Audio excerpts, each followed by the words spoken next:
आपके सब मुसहर कुर्मी मातो बीन मला केबट साग पासवान मोची माझी और सब नेता गाली दे रहे हैं। बेचवाते आप हो, बेचते आप हो, बनवाते आप हो, बनाता आपका लोग है। आप रोक दो औकात है तो आप कानून बना दो। तमिलनाडु और केरल के तट पर जो बनवाएगा, जो बेचेगा, जो बेचवाएगा उसको आजीवन कारावास होगा और वहाँ के थाना प्रभारी को डिस्चार्ज कर दिया जाएगा। कानून बना हुआ है और डीएसपी एसपी पर कार्रवाई होगी। जब तक कार्रवाई चलेगा तब तक क्या कहते हैं प्रमोशन नहीं होगा। जो मुखिया है, सरपंच है, वार्ड सदस्य, पंचायत समिति है, उसको पदच्युत कर दीजिए। आप कानून बनाते नहीं हैं। सबसे ज्यादा जहरीली शराब मिलता है। आप शराब और जहरीली शराब, एक इंग्लिश शराब एक जहरीली शराब, मर तो जहरीली शराब से रहा है ना, तो इंग्लिश शराब का क्या बात है? आप जरा हमको बताइए, आप हमको जरा कहिए। इंग्लिश शराब बात की चीज है। पहले जहरीली शराब को रोकने की औकात किसी को क्यों नहीं है? मेरा यहाँ सवाल है। हम जिस दिन हमारी हिस्सेदारी सरकार में होगी, पहला सदन में ये बिल पास करेंगे, जहरीली शराब बनाने वाले, बेचने वाले, बेचवाने वाले, उनके खिलाफ आजीवन कारावास। और दूसरा सदस्यता। तीसरा इमीडिएट 48 घंटे के अंदर वहां के थाना प्रभारी डिस्चार्ज, नो नौकरी और इंक्वायरी और प्रमोशन रोक देंगे। आप करिए ना। मर तो जहरीली शराब से रहा और दोनों पर थे साथ में। नीतीश कुमार की नीयत गलत नहीं है, लेकिन पॉलिसी तो चेंज होने के लिए बनाई है। आप चेंज करते रहिए। क्यों नहीं आप चेंज किए? इतने दिनों में लाखों करोड़ों अरबों रुपया का शराब मिला। आप कहते हैं कि हम शराब खोल देंगे, कोई कहता है शराब खोल देंगे। अरे आप शराब तो पहले भी था, जहरीली शराब पहले भी बिक रहा था, तो जहरीली शराब कब बंद होगी? मेरा यहाँ सवाल है।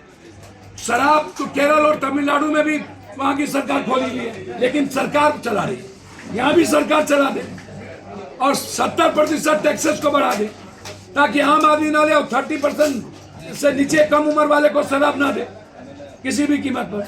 तो एक तरफ जहरीली शराब को बैन करिए और दूसरी तरफ टैक्सेस बढ़ा दीजिए, तो आम आदमी वैसे नहीं पिएगा और गुंडे मवाली के हाथ में पैसा वैसे नहीं जाएंगे। हमारा पैसा यहाँ रहेगा, रेवेन्यू बाहर नहीं जाएगी। तो पहली पॉलिसी है जहरीली शराब और इसलिए लोग नेतागिरी कर रहे हैं। भाई मौत पर नेतागिरी क्या मतलब है भाई? आप तो सरकार में दो बार थे और छपरा और सिवान में पहले भी हुआ था। जब जब कोई आपदा विपदा आती है, सत्ता पक्ष और विपक्ष दोनों गायब, बाढ़ से गायब। अभी 32 लाख लोग प्रभावित हुए, सत्ता पक्ष गायब, विपक्ष गायब, कोई मतलब नहीं। तो आप शराबबंदी को हटाने की मांग? नहीं, मैं कह रहा हूं कि जहरीली शराब को रोको। और जब लगातार शराब के इश्यूज को लेकर के आपकी मंशा है कि आम आदमी तक शराब ना जाए, तो पहले आपने ही खोला, पहले आपने ही 500 पहुंचाए, 6000 दुकान खोले और जहरीली शराब से लोग जेल में गए। इंग्लिश शराब पी करके लगभग जो जेल में नहीं गए, और जो लोग इंग्लिश शराब बेचे उन लोग कितना गए जेल में, आप उठा के देख लीजिए। और वो लोग बाहर में हैं, जेल में नहीं है। किसी को सजा आज तक नहीं हुई, किसी एक्साइज को सजा नहीं हुई। सत्ता में तो आप भी थे ना भाई, आपके समय में भी सत्ता में हुआ। आप हमको बता दीजिए। आप तो सब लोग गायब हो जाते हैं और एक दूसरे पर आरोप प्रत्यारोप लगाने लगते हैं। विजय सिन्हा जी कभी कहते हैं कुछ, आरजेडी कोई कहता है कुछ, कोई कहता है सत्ता पक्ष। कैसे आरोप लगाओगे? सत्ता पक्ष में आप थे तब जहर नहीं था, आज जहर हो गया। तो जहर तो दोनों समय था ना हो। और आपका घर है, आप गए क्यों नहीं? आप लोगों के पास पैसा नहीं है। कौन नेता के पास पैसा नहीं है? बाढ़ में आपके पास पैसा नहीं था। हेलीकॉप्टर के लिए पैसा होता है, चुनाव में एडवर्टाइजमेंट देने के लिए पैसा होता है, मीडिया को पैसा दे करके न्यूज चलवाने के लिए पैसा करोड़ों होता है और गरीब पैसा देने नहीं होता है। आप बताइए क्यों नहीं? क्यों बाढ़ में जब आप आए विदेश से तो आप क्यों नहीं गए? 4 बाद हत्या के लोग पर हेलीकॉप्टर से गए, उसके बाद हो गए। आज तक 7000 रुपया नहीं मिला, किसी को राशन नहीं मिली, तो बर्बाद तो हो गए लोग। तो इसीलिए बहुत क्लियर है, इसमें कोई बहस नहीं है भैया। मैं साफ हूं, तमिलनाडु और केरल के तट पर पॉलिसी बने, पॉलिसी चेंज हो और 5 स्टार 4 स्टार में आप शराब जैसी चीजों को, इंग्लिश शराब को आप लाइए, ताकि हमारा बिजनेस टर्म्स को बढ़ावा मिले, बिजनेसमैन यहाँ आवे, यहाँ रहे, हमारे होटल चीजों को बढ़ावा मिले। आप शहर में एक ही लाइए, आप 70% टैक्स कर दीजिए, ताकि कोई आम आदमी शराब नहीं खरीद सके। यही तो मैं कह रहा हूँ। एक केंद्रीय मंत्री है बिहार सर, में वो हिंदुओं कोनो को मंत्री एकजुट करने के लिए लगे। भैया, हिंदू तो सनातन की बात तो राम कृष्ण शिव से चले आ रहा है, और राम हमारे गौरवशाली परंपरा के प्रतीक है, कृष्ण हमारे गौरवशाली इतिहास के क्रांति के प्रतीक है। अन्याय के खिलाफ लड़ने वाले हमारे बहुत सारे भगवान हैं। ब्रह्मर्षि समाज के भगवान अन्याय के खिलाफ ही तो लड़े। क्या नाम है? भगवान परशुराम जी। तो उनको मानो नहीं आप, उनको कहा नहीं मानते हो? जुल्म के खिलाफ तो लड़े थे परशुराम जी। परशुराम जी का इतिहास पता ही नहीं है इसको।